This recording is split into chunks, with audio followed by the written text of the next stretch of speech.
The following presentation is a gift from the team at Streamline Publishing, publishers of Fine Art Connoisseur, Plein Air Magazine, and weekly newsletters Fine Art Today, Realism Today, Plein Air Today, and American Watercolor, and events, the Plein Air Convention and the Figurative Art Convention. We offer over 400 different art instruction tutorials and ultra high-quality video by the world's leading artists.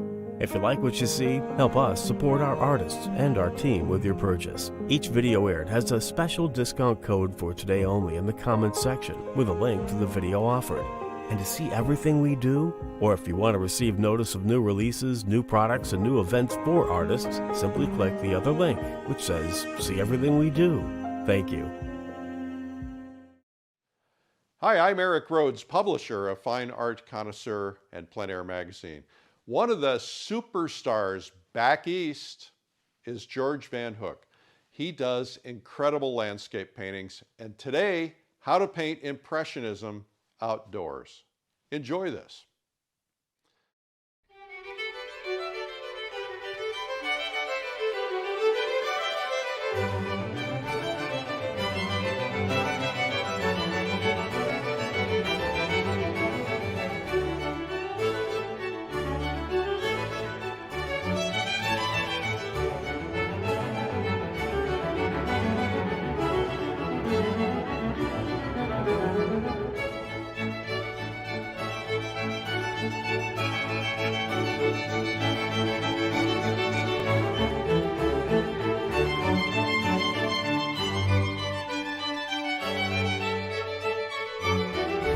Alrighty, here we go.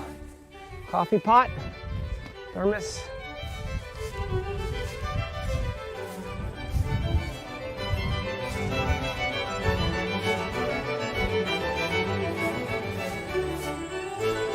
This is so wonderful. We are at the Reynolds farm. These are great friends of mine. They've been farming here for 5 generations. They say they basically came from up that valley there in 1861, and it took them 11 wagon loads to move down here. Old Mrs. Reynolds wanted to be closer to town, so I guess this is closer to town. I'm not quite sure where town is, but the town's over that way. So here we are at the Reynolds. We are going to paint a gorgeous painting.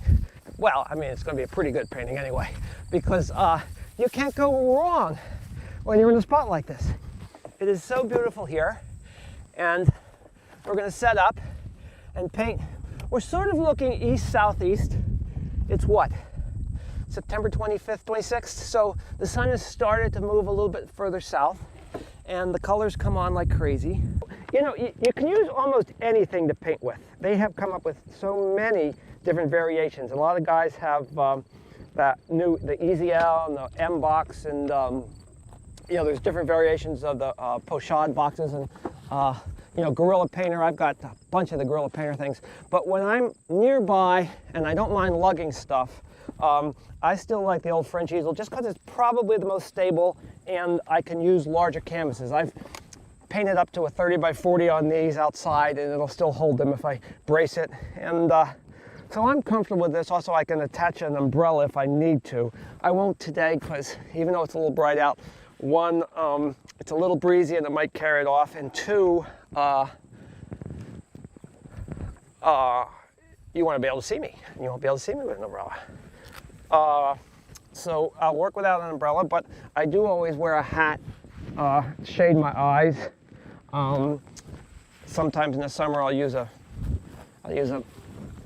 big round hat because you want to put sunscreen on, and if you're painting outside all the time, you want to be careful. And I like the tray with this. I usually have a place to put my coffee cups, so that's good. And you might think, well, you know, VanHOOK always paints with these ugly paints, but I left these on from yesterday. I was out painting. Well, I paint every day. I was out painting, and what I'll often do at the end of the day is you'll end up with a bunch of pretty decent halftones. And so I'll scrape them to the side and keep them in abeyance. And then I'll carefully lay out my new colors. And I'll use the halftones if and when I need them. I like to keep a a number of palette knives on hand. And so you see my palette, I'll lay out the clean colors and I'll describe it as I do that, but these are all relatively good halftones, and so a lot of the painting is made up of halftones, and you want to keep them until they get too messy, at least I do, and then you can let it go. I'll tell you about the colors I'm using. Again, I've moved my halftones from yesterday to the outside and laid out my pure color to start with today. And starting in the lower left-hand corner, I've got the ultramarine blue. That's a transparent. And then next will be the cobalt blue, which is a much more opaque color. Moving to the reds, I use an alizarin crimson, which is a cool, again, transparent red. Next is the cadmium red light, which is a very, again, an opaque, dense, bright red color. A cadmium orange. Nobody's going to try to paint out in the autumn up here without a cadmium orange. That's a very intense color and carries a lot of punch. Next is my viridian green, which is again a slightly transparent green. Works well with the ultramarines in that sense. It's a very beautiful deep green that carries a lot of other colors with it, and so when you're painting the landscape, it's a good base color. I do like to mix in one color that's sort of out of the norm here, and that's a permanent green. That's a phthalo color. Everything else is a fairly organic pigment. That's a phthalo color, an artificially derived, which is a very, very intense bright green. As you light it out, you know from the phthalo colors that they're sort of out of the context of the other colors, but the light yellows here, the light greens here are so intense that I find that that's fun to mix in and allows you to push the color a little bit in that direction. And then over to the yellows, a cadmium yellow medium, or possibly a light by some other brand. This is Gamblin paint. I buy the large tubes. I like to use that outdoors. I'll maybe use the Winsor Newton large tubes outdoors. I just think it's worth it to use a quality paint when you're out here. Your time is the most valuable commodity, and so you want to use good materials. And then finally, I use the more intense cadmium yellow. It'll be either a pale or a lemon, depending on the brand, but again, that is for those really bright greens and things. My white is the titanium. I use a titanium white, not a flake or a mix, and again, I put out a large pad of that because the white will be used in a variety of colors. That's my color mix. I know a lot of other painters put in a lot more colors. I like to keep them as simple as possible and then mix. One other point about my mixing, I try not to mix discrete colors. I don't want to say, okay, there's that color, I'll mix it here. Rather, I have always liked the idea that you think of your palette essentially as a keyboard to a piano or something. And what you do is you pull the colors into each other, and then they begin to mix. And gradually, you have so many variations that you're aware of. You try to pay attention to them, but so many variations that you can essentially reach for that color. It's already mixed. You can reach for that color and put it on your painting, and it's a much quicker way. Of course, you have to keep them clean, and that's where the halftones often come out. And you probably have to do this for a while until you get comfortable with it. It's a different concept than mixing a color and putting it on. The other concept that's very important for me when I'm painting out is, as far as the color is concerned, I'm not interested in precise color. I am interested in value and temperature. So what you want to train yourself to do, particularly when you're painting outside, because it is nature and there are no lines and there are no discrete real colors, you want to learn to look and see the overall value and temperature of an area. And value is light to dark, and temperature is warm to cool. So I'll emphasize that continually while we're working. But I want you to understand that concept and try to use that. It makes painting go a lot easier. It's much easier to unify a color value and a color temperature than it is to try to mix every single color and then unify it. So we'll deal with that as we go. But right now we better jump in with both feet and get cracking. All right. one of the things I like to do is think of, I know people call it composition, but I like to think of it as design. The design is essentially the blueprint, the intellectual, emotional blueprint of what you're going to do on the canvas. And so I look at this scene and my brain is already transferring it into shapes. Shapes in painting are so much more important than any other thing. So I'm looking at this and I see, okay, I'm going to go in with the shape of the house. I've got the big shape of the tree, and then I'm going to sort of move across in that wonderful variated shape of the barn buildings. I'm not thinking at this point of all the individual pieces. I'm thinking of the overall shapes. So my first lines on the canvas are to help determine where our eye is going to be going. Now, you may or may not have heard this, but the eye traditionally enters the canvas from the lower left, travels around, and unless you're careful, it will fall out the lower right. That's just simply how a painting is viewed.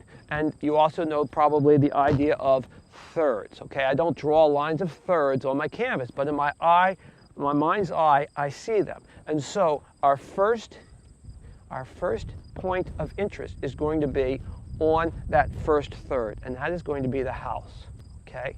So I'm using just a slightly toned down warm color. I've already toned my canvas in a warm color, okay?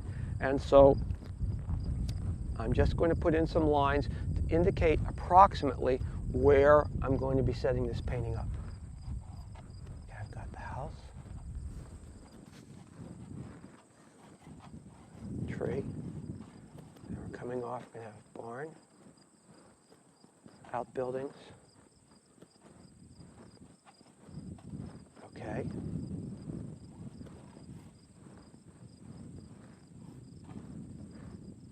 Clearly, we're not going to have sky in this painting. That will help us emphasize the concept that we're up on a hill looking down. And of course, the foreground, we're going to have to make sure the foreground brings us in, but we'll deal with that down the line. Okay, now I'm going to go in and I'm going to a little more carefully figure out these shapes.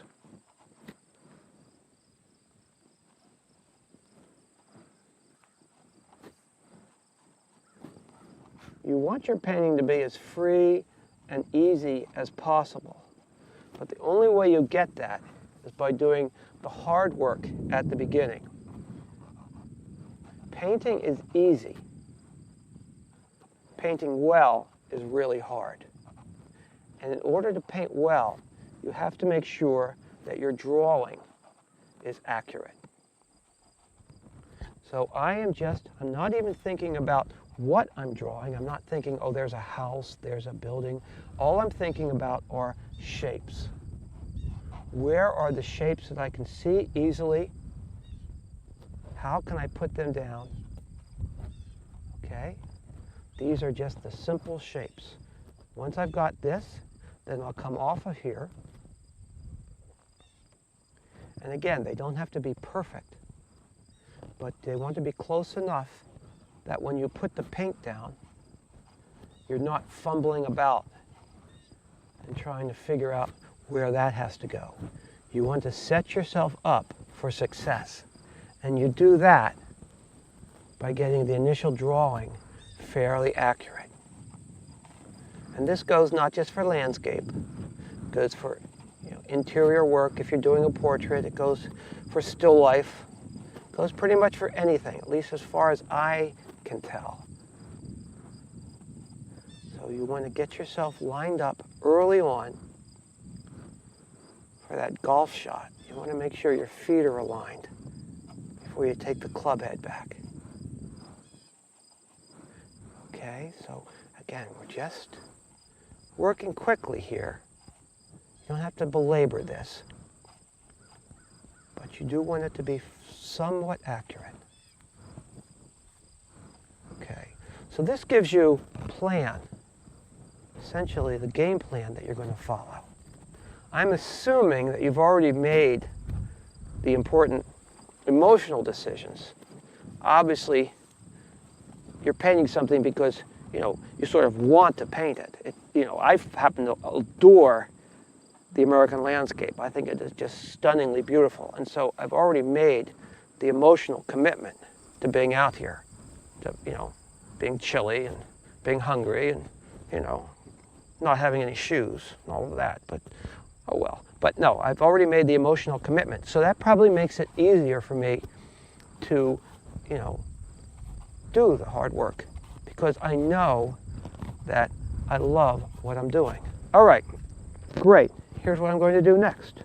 I've got my colors essentially lined out on this side. I'm starting with my darks, okay? And the other thing about your darks that's fun to think about is you want your darks to be thin. It has to do with the chemistry of the paint, but you want your darks to be thin, and you can put them on just as simply as possible. Don't belabor it. Don't make a mess of things. And at this point, I don't want to say I've become, like a computer or a camera or something, a scanning microscope, but all you want to do is look for those shapes. Okay, there's a shape, there's a shape, there's a shape. Look for those shapes and put them down.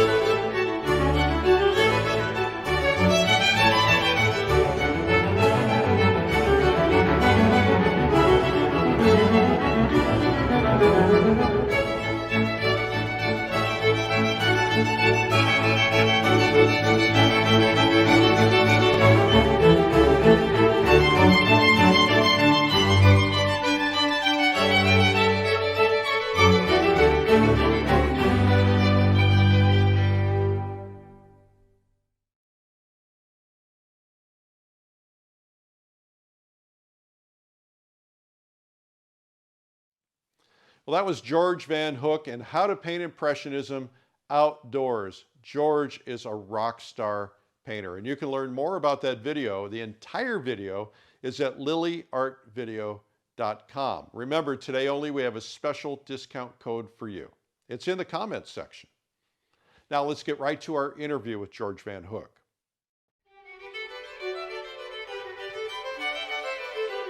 My name is George VanHOOK. I'm a painter, a full-time professional artist. I've been so for almost 40 years now, a long, long time.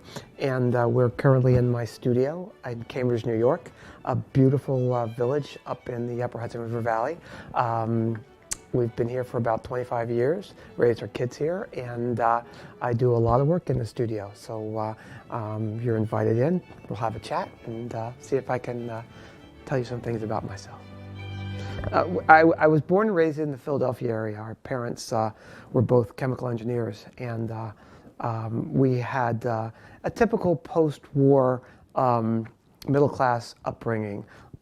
It was a really great time, I think, to be a kid in America. Grew up in the 60s. We were just north of Philadelphia, and my family cared a lot about education. They cared a lot about art. There were 6 children, and actually 4 of them have become professionally involved in the arts over the years.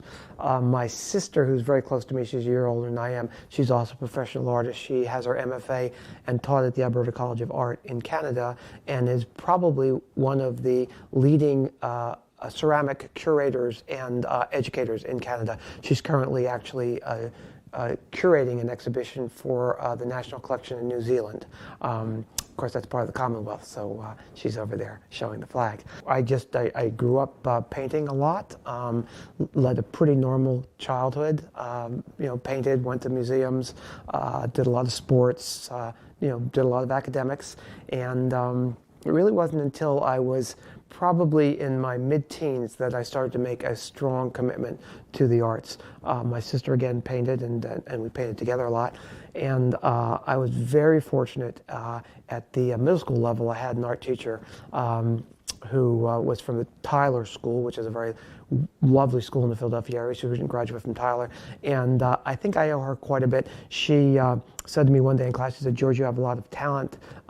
You really shouldn't be messing around." And she sent me to copying old master drawings. And so there I was in 7th grade. Everybody else was probably interested in go-go dancing, and I got to work copying Dürer engravings and Rembrandt etchings and Rubens and things like that.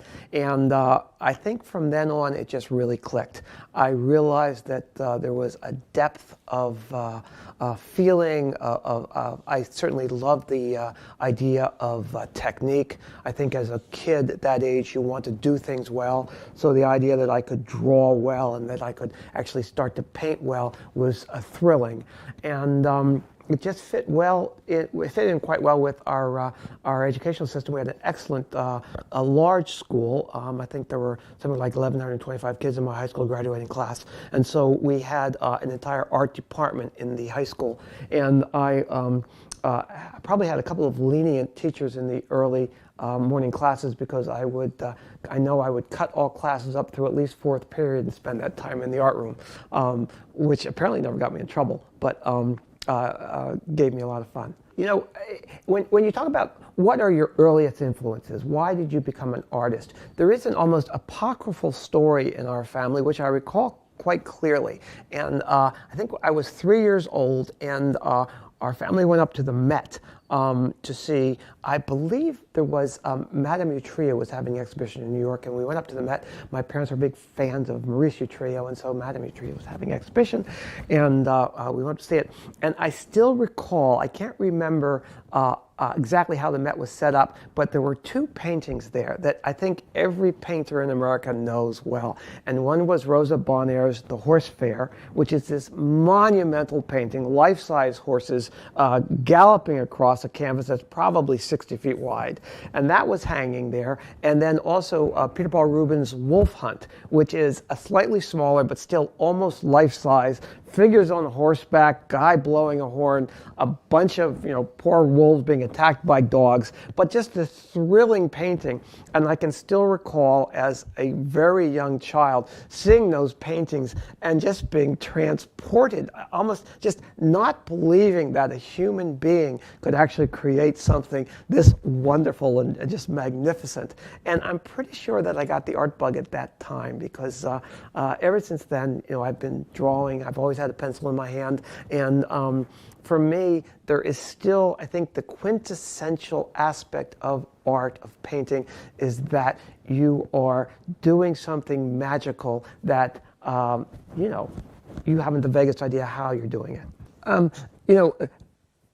When you talk about art in the 20th century, when you're thinking about sort of any artist of my generation, we are definitely a transitional generation.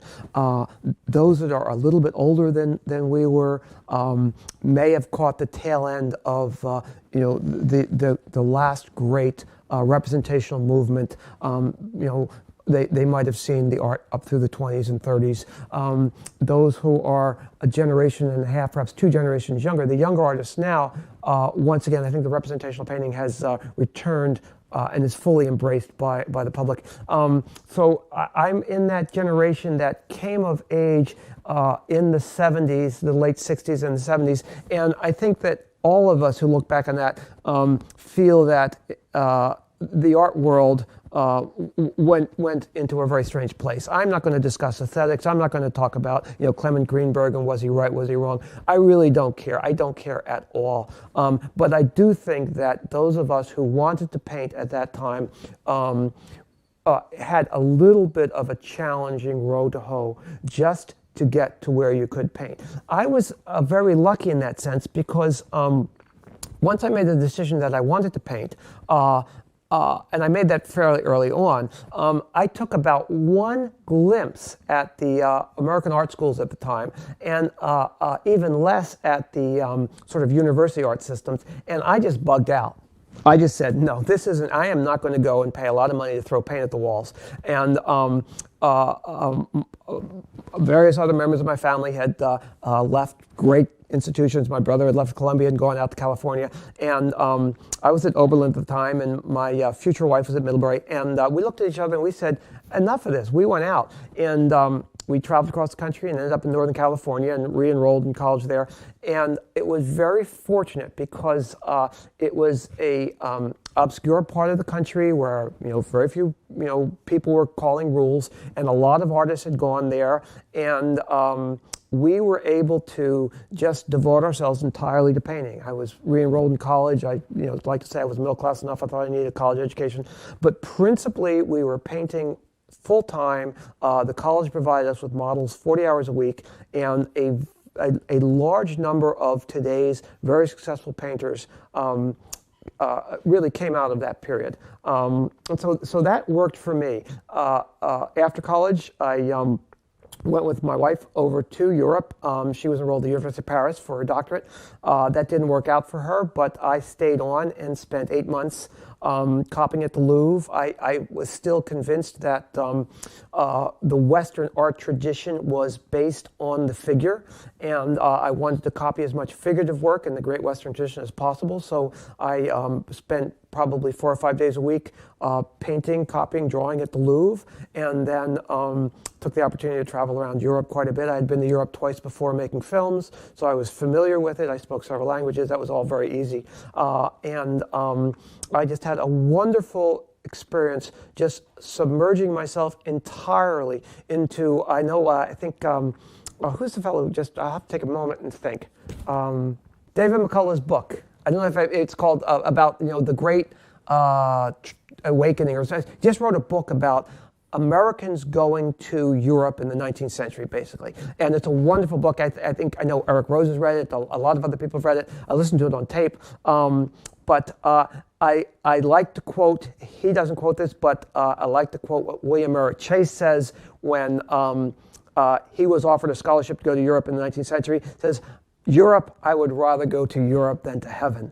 And I was young, impressionable, 23, 24, 25 years old, and I wanted to go and live in Paris more than anywhere else on earth. And so I did. I had a wonderful studio. I actually had Ernest Messonier's studio that was out in Poissy. I painted there. I went in, I painted at the Louvre. I had wonderful art friends, French art friends. We traveled around the country. I was friends with Monet's grandson, and my closest friend was doing his doctorate at the University of Paris in the drawings of Chassereau, actually at the Sorbonne, at the drawings of Chassereau. And so, we went to the Cabinet de Saint together, and there's a couple of great stories about that. I'm probably the only person on earth that's gone through probably half a dozen or more of the Carton Rouge, which you can only see once in your life. But there's some great stories about that.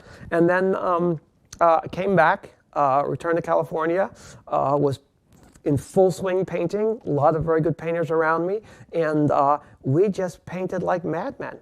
And then when we were expecting our first child, my wife and I, we both wanted to return to the East Coast. At that point, things had started to change. It was 1983, 84.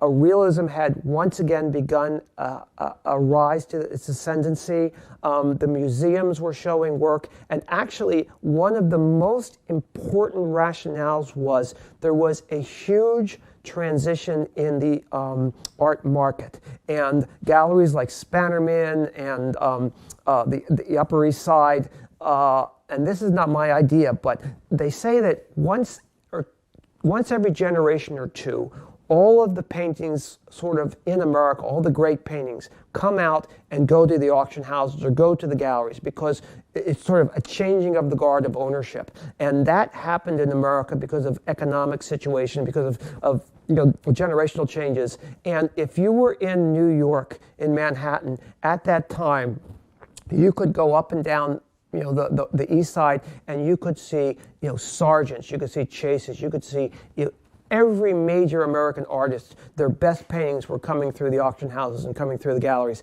and it was a great time to be there. Also, the great, the great exhibitions were going on, and so it was a wonderful time to return to the East. We first bought a farm in Maine, but that was too remote, and then we moved here to upstate New York, and it's been smooth sailing ever since. In terms of mentors, I don't think that, we were very lucky as a young group. I shared a studio with a fellow who's now a very well-respected painter named Jim McVicker. And Jimmy is doing extremely well. He's still living in Northern California. And I know he's won the plein air event, the award from the magazine several times. And we shared a studio for quite a while. And we're fast friends. He's probably my best art friend. And we were also very fortunate that a wonderful artist, he's way under-recognized, but a fellow by the name of Jim Moore had come up. He was about a decade older than us, and he came up from the Art Center School of Design. And when he arrived on the scene, we were still young. I think I hadn't even graduated from college yet. And Jimmy arrived, and he drew like nobody's business. He liked to say that his favorite draftsman was a Baroque Italian named Piazzetta.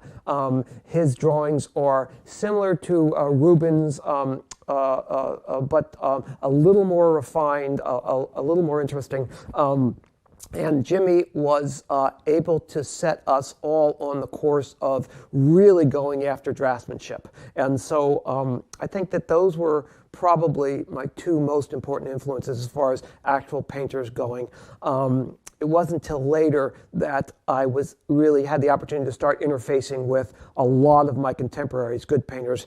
And I would say now there are so many wonderful contemporary artists that are working very hard and doing really good work that I could throw out names by the dozens and it wouldn't begin to encompass them. But I think we all know that there's a lot of really good painters out there today. If you were to pick out the notion of a favorite painter, a favorite painting, a favorite period, the problem of that for me is that it falls into the star system of art, and I'm not diametrically opposed to that because I'm not diametrically opposed to anything. But I don't subscribe to that notion. I think that art is an enormous, overarching experience that Western civilization, I'm not going to talk about Asian art or anything like that, I'm not knowledgeable about that, but Western culture has had that as a touchstone for thousands of years. And so I can look at a sculpture by Praxiteles. I can look at,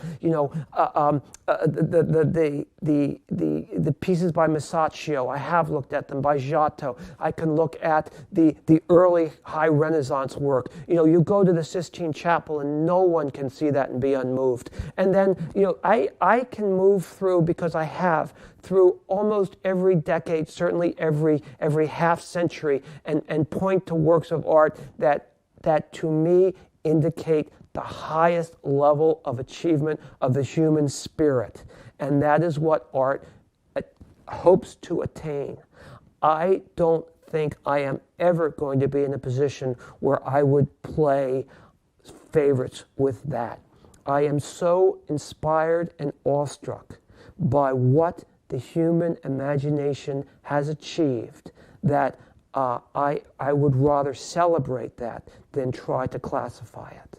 And so that really holds true for me. I once said every decent work of art since the mid-15th century up to today, including great comic books, are for me works of art. We all start somewhere, and we all want to be somewhere else. And that goes for the artists as well as virtually every other role in life. And the important thing I think to remember is that we're going to get somewhere, and we want to control that. But try to appreciate where you are now and fulfill that experience. And with that, then try to build on that to get to where you're going to be. If you're not willing to accept who you are and what you are as an artist, then you're not going to be able to get better because you'll be frustrated. And you don't get better by being frustrated. So I'm not saying that good enough is good enough, but I am saying, as a young artist, try to appreciate what you are and what you have to offer. Do that as best you can, and then try to build on that. You won't know where you're going if you don't know where you are. And I know that sounds a little, obscure, but you cannot say as an artist, oh, I want to do this, because it will elude you. You simply have to work, work, work, work, work, and then it will come to you. I don't think any accomplished artist will ever say, here is the formula. Because if it becomes a formula, it's no longer art. With that in mind, for any young artist, I think the most important thing is to first learn to see, and by doing that, learn to draw. It is much more of a challenge to draw accurately, to draw well, than it is to paint. Once you understand the concept of form, once you understand the concept of shape, then applying color is not that great a challenge. So I would encourage all young artists to really concentrate on the ability to see and the ability to see form and to render it. That doesn't mean slavishly copy, but you have to learn to see form and to translate it into a meaningful system of symbols that others can then read. One of the most wonderful stories is a friend of mine, it was Jim Moore actually, who I spoke before. He worked at the Getty Museum restoring antique sculptures that had been restored by others. So he would work on a sculpture that might be from 400 years BC. And he said it had been restored in the 15th century, in the 17th century, in the 18th century, in the 19th century. And you could look at that piece and see each place where a different century had applied its aesthetics to creating what they thought was the original form. So we are all going to be part of a flux. So don't fight that. Be a part of that, and just try to learn to see, and then just try to learn to apply that to your work. And that's it's hard work, but it's very fulfilling. It's very satisfying. I think one of the important things, again, about art, you can't fake art. I mean, and have people not realize. You can't fake it. It's so innate to your own personality that there are basic skills. You learn those basic skills, and then you have to allow your own personality to come through. I'm a high energy guy. I am active, I'm physical. I love the physicality. And one of the things that I really love about painting is that for me, to a certain extent, it's like I mean it as the best sense, it's almost like a sport. And so I want my own paintings to mirror that concept of the action, the activity. I like to bring that energy to the actual surface. I have painted paintings, when I was learning and things, they were much more carefully created, much more carefully built up. I won't say more carefully crafted, because I'm still very, very focused on crafting my paintings as best I can. But now I've learned to allow the boundaries of that to become flexible so that I can respond more immediately to the feedback that I am getting from the landscape or the figure, the image that I'm painting, and from my own interior language. So for me, again, and this is from experience, the painting has to be a dialogue, an ongoing, ever-changing dialogue between the image that you're creating, the image that you're seeing, and what's happening inside of you. And for myself, I like to start with the painting slowly, and then as I attain almost a crescendo in the creative process, I like at some point for that to be evidenced on the canvas. As again, my friend Jimmy Moore, who pointed out, Frans Hals, one of the most bravura painters ever, sort of sergeant before sergeant. It was Jimmy who pointed out to me, we were looking at some Hals very carefully. He says, look at them carefully, and you'll see that they are very, very carefully constructed underneath. And it's only when that's done that he puts on this tremendous show of fireworks on the top with, you know, the lace or the trimmings or any of that. That's only after he's done the very hard work of building up the form. And I've always tried to apply that to my work. Work very hard, conscientiously. Hopefully you've seen some of that in the video at the start, building it up. And then at that point, emotionally you're involved, physically you're involved. At that point, I like to just allow the paint to do more, push it more, pull it more. It goes back to, again, I am a child of the 60s. The one abstract artist that we did respond to was Hans Hofmann with his push-pull theories of painting. I still respond to that. We are painting, we're painting in a style that goes all the way back, 500 years, but we are painting today. And one other thing, in the purely visual experience, once I've got the painting designed, I really like to, what I call I like to unhinge my brain from the process. And I like to look at the image and allow it to be a purely visual response. And I know that's odd, but I just completely visual. And if I see yellow marks going this way, like that, fine. I just take the yellow and I go like that. If I see, blue cutting in and going up, fine. Blue cuts in. There was a Chinese artist that I was at a plein air event with, and he's very successful, and he paints pretty controlled type paintings. And I remember him coming, and he didn't speak much English, but him coming and saying that he needed to do more of that. He was too controlling. He was too preconceived.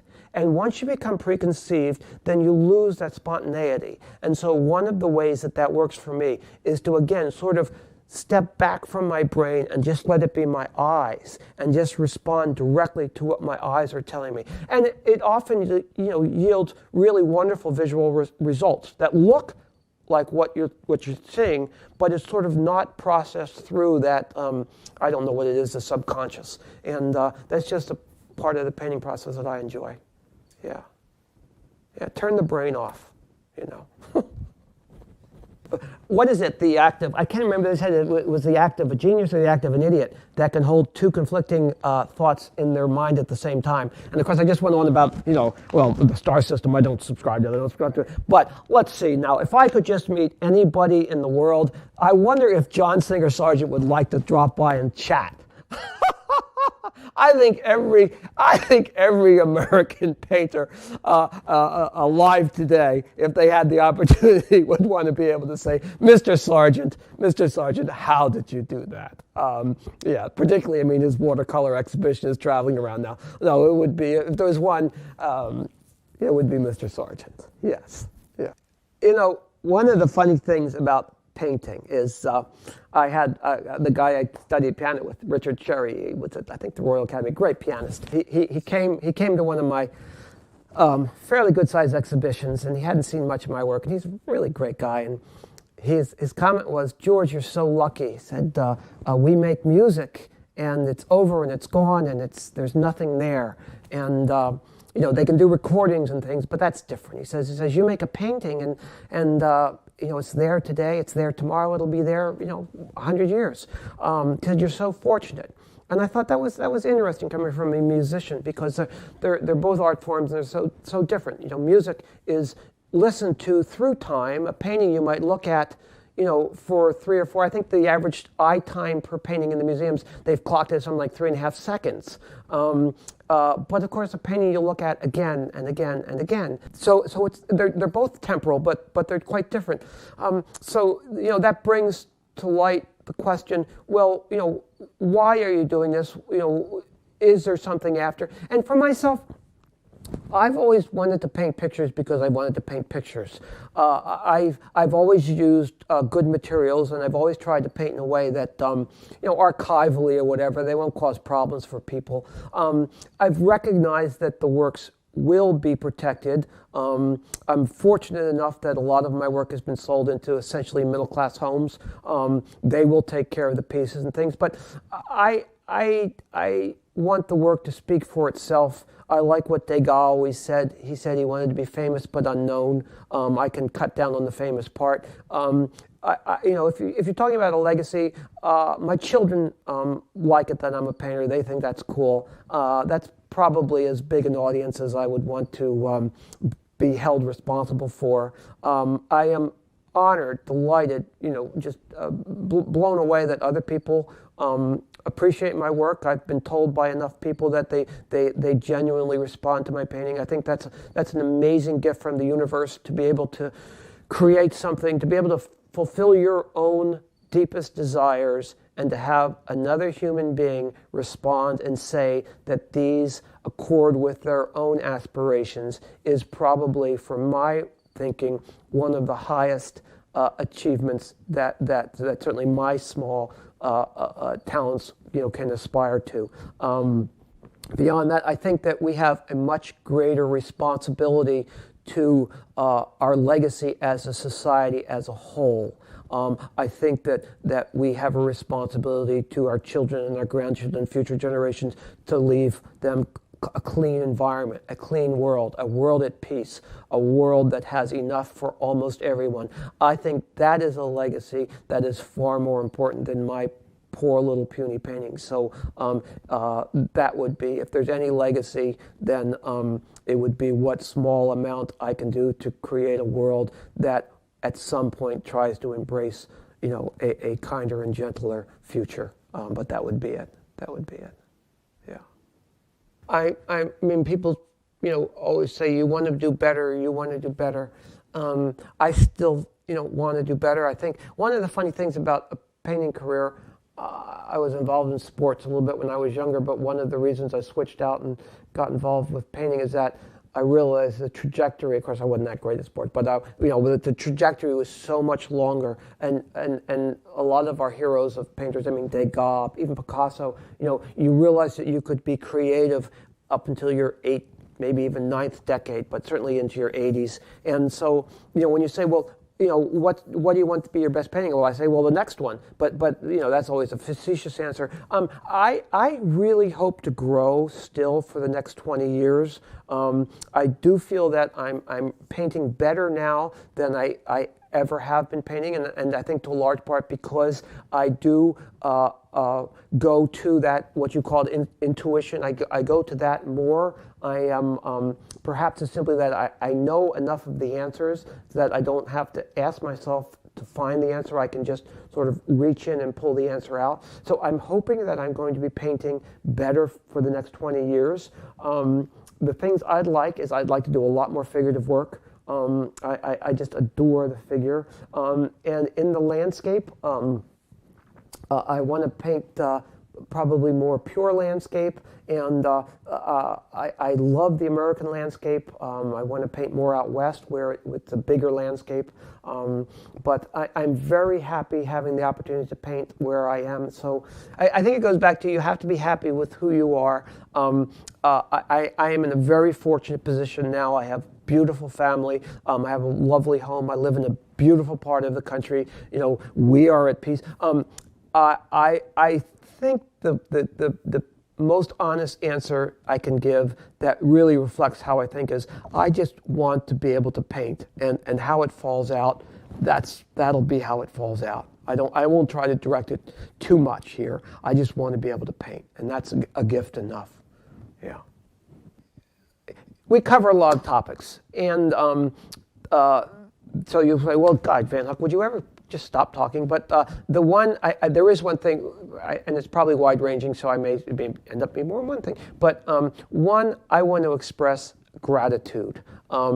We are so fortunate, and so many people have helped all of our generation of artists. And I know people are going to think I'm getting paid to say this, but I really want to thank the people that have pushed this plein air movement forward. Again, I came of age in the 60s and the 70s when it was very unusual to be a painter, to be outside painting. And now, because a lot of people who weren't necessarily great painters themselves, but just had a vision. A lot of people have pushed this concept of democratizing the painting experience. And I think that that is probably the greatest single thing that has happened to our painting lives in the late 20th, early 21st century. So I really want to express my gratitude towards that. Not only has it made it easier for us to be painters, but it's also created a venue for the patrons of the arts to also step in. And as much as the starving artist motif is popular in literature, I assure you from a personal experience, it is not a lot of fun to live. It is much nicer to have someone who can and will purchase your paintings. So again, that's sort of facetious, but I just want to express gratitude for all of those who have really helped to make our late 20th and early 21st century art experience easier. Because by making it easier, I promise you, we will work very hard to make it better. And I guess it's just, I want to say thank you to those who have helped us along the way. I think, and as I say, you've made it possible. We promise to work harder. I genuinely believe that we are going to see, there are so many talented young artists, and just talent alone isn't enough, hard work as well, and then also a social vision that I really believe the next 20 to 30 years, we are going to see an absolute renaissance in the visual arts, and it's going to be encompassing, it's going to be widespread, and it's going to be of very high quality, because high quality is where we are beginning to differentiate ourselves from earlier painting.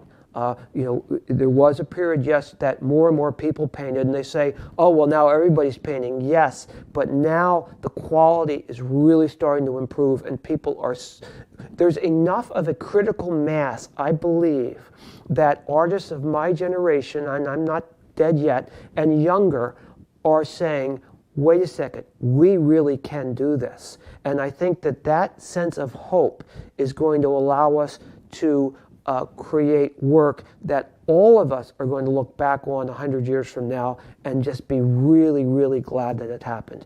My brother's first PhD is on 17th century Italian critical aesthetic theory. And you say, what is that? And it's basically the Renaissance. The Renaissance happened in the 16th century, and nobody understood that the Renaissance was happening. And it wasn't until 100 years later that Italian thinkers, Italian philosophers got together and said, what was that? And they basically wrote out what had happened 100 years before, because at the time, no one really realized what had happened. And I think that that is, in a smaller sense, what's going on today and what may be happening in the next 30 to 40 years. The Renaissance was only about 25 years. And so, I think that we are setting the groundwork now for something in the next generation that another generation ahead, people are going to go, wow, what was that? And that's a really very exciting thing to be a part of. So that's a reason to get up in the morning. Well, that was George VanHOOK, Painting Impressionism Outdoors. And you can learn more about the video at lilyartvideo.com. And there's a special discount code for you in the comments section. Make sure you take advantage of that. Thank you. Thank you for watching.